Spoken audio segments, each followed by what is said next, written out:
ప్రకృతి వ్యవసాయం అంటే మన నేలతో, మన నీటితో, మన చేతులతో ఆరోగ్యమైన పంటలు పండించడమే.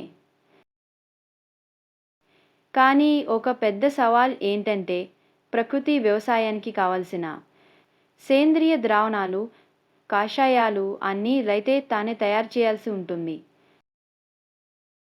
ఇది నిన్నటి వరకు రసాయనిక వ్యవసాయం చేసిన రైతులకు కాస్త కష్టమైన పని.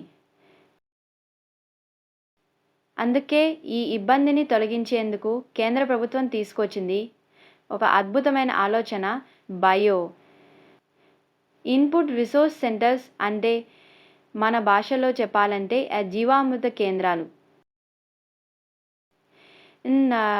24 బడ్జెట్లో దేశవ్యాప్తంగా 10 జీవామృత కేంద్రాలు ఏర్పాటు చేయాలని నిర్ణయం తీసుకున్నారు. ఈ కేంద్రాల ద్వారా రైతులకు కావాల్సిన జీవామృతం, ఘనజీవామృతం, ఇతర కషాయాలు అందుబాటులో ఉంటాయి. ఇన్ఫోగ్రాఫిక్ బీఆర్సీకి ఇచ్చే మద్దతు 6,00,000 2 విడతలుగా. ప్రతి కేంద్రానికి రూ.1,00,000 ఆర్థిక సహాయం కూడా ఇస్తున్నారు. మొదట రూ.50,000, తర్వాత మిగతా 50,000.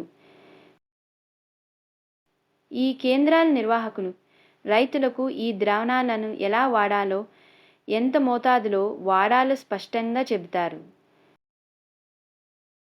అలానే ఈ కేంద్రాలు నడిపించేవారు తప్పనిసరిగా ప్రకృతి వ్యవసాయం చేస్తూ స్వయంగా ఈ ద్రావణాలు వాడిన అనుభవం కలిగి ఉండాలి.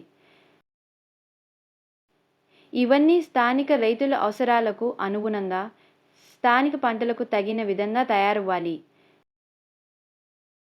వీటి ధరలు కూడా చిన్న రైతులకు అందుబాటులో ఉండాలి. ఇది రాష్ట్ర, జిల్లా స్థాయి అధికారుల బాధ్యత. కానీ రూ.1,00,000తో భూమి షేడ్ పరికరాలన్నీ ఎలా వస్తాయి? ఇది సాధ్యమా అనేది నిపుణుల ప్రశ్న.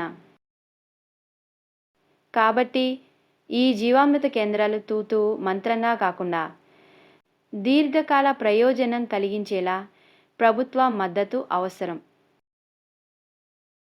ఇది ఒక మంచి ఆరంభం. రైతులకు సహాయం చేసే ఈ జీవామృత కేంద్రాలు నిజంగా విజయవంతమవ్వాలంటే మనందరం, మన ప్రభుత్వాలు కలిసి ముందడుగు వేయాలి.